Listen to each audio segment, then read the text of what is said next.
want to talk about another form of manipulation, and I'm talking about the person who does everything they can to try to be the best martyr on the planet. They play the martyr position to the point where they use fraud, trickery, and deception just so people can look up to them. These people are sick. Let me give you an example. Let's say that you have a relative that's in trouble. Let's say you have a best friend that's in trouble. Now, this person gets into some kind of trouble, but the thing is, you and that person have had a rocky relationship.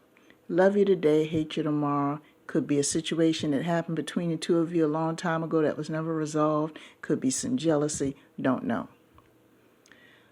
You're trying to find out as much information you can from other people on how to help them.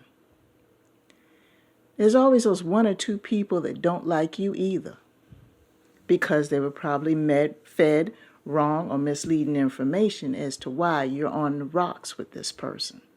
But out of the kindness of your heart, you see the situation at the end, you've probably been through it yourself and you want to help. Now, when you ask for information from other people, you expect them to go ahead and give you as much information as they can so you can find out how you can help this person. That's the normal scenario. But there's always that one person who is so bitter or jealous or narcissistic or whatever the case may be, they're coming from a negative headspace. They'll use this person's unfortunate situation as a means to make themselves top dog, the go-to person, the hero, the martyr, the one who saved the day, because that's all they care about. So when you go to this person for help, because this person is probably very close to the person who needs the help, they will purposefully either omit or give you false information.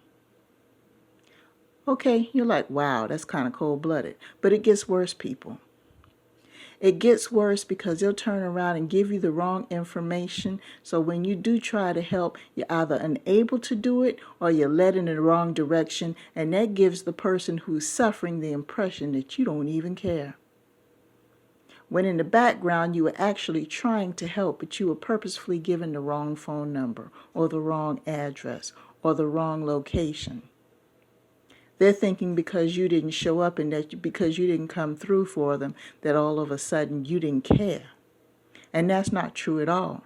You busted your ass to try to help them out, but you were given the wrong information by this person. So that creates a bigger divide between you and that person for no reason at all. Some years pass, and the martyr or the hero, whoever it is no longer with us. So now it's just you and the person who have had this disagreement for years, and it finally comes out what was going on. And to your shock and amazement, you find out from the person that person that was close to them, they've had a history of doing that to people. They want to be the only one. They want to be the one with their name in headlines as far as saving somebody. It's sick and twisted. Now, do you see how much time was spent on a misunderstanding, miscommunication, because of someone who is probably jealous of a relationship, or because they had some kind of ego-driven desire? Oh, you know what, this person's in trouble. They might not even like that person. But because something twisted is going on in their psyche where they don't feel valid unless they fix something, it's like an addiction for them. They'll jump up and down in their business and they don't want anybody else to take any credit for the triumph. It's a sad and pitiful thing. And you create this divide between people and don't even care. It's a sad and horrible thing. So that person is gone now. It's a chance for you to build a relationship with somebody. And the problem is it's a crapshoot now because so much time has passed.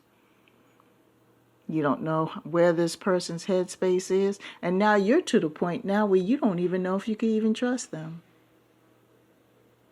You don't even know.